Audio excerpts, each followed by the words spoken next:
3-74, mentally calculate the following products. Use the rule for decimal multiplication to write an equation in which the decimal point is written in the correct location.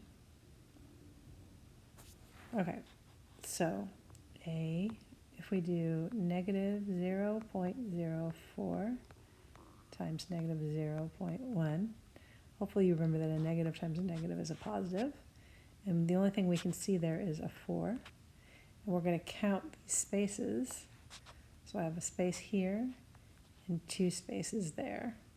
So I'm going to move my decimal over these 3 spaces. So 1, 2, 3.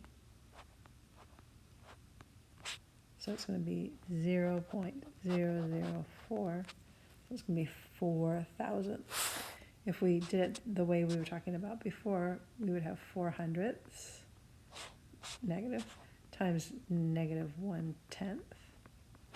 And so we would have thousandths. So 4 thousandths. For B, we have a positive times a negative. So I know my answer is going to be negative. And then I just have a 3 times a 2, which is 6. So that's all I get.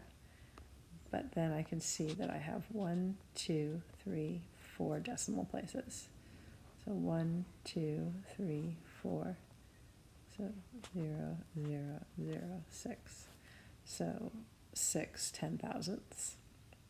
And you can see this would be hundredths times hundredths, which is going to be 10 thousandths.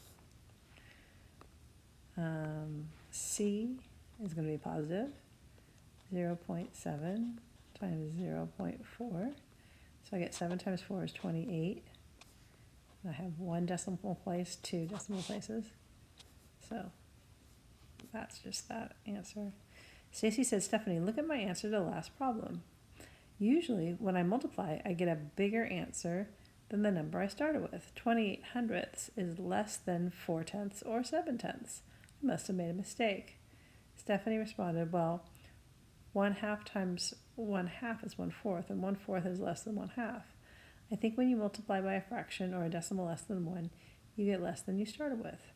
Write a sentence or two about who you think is correct and why.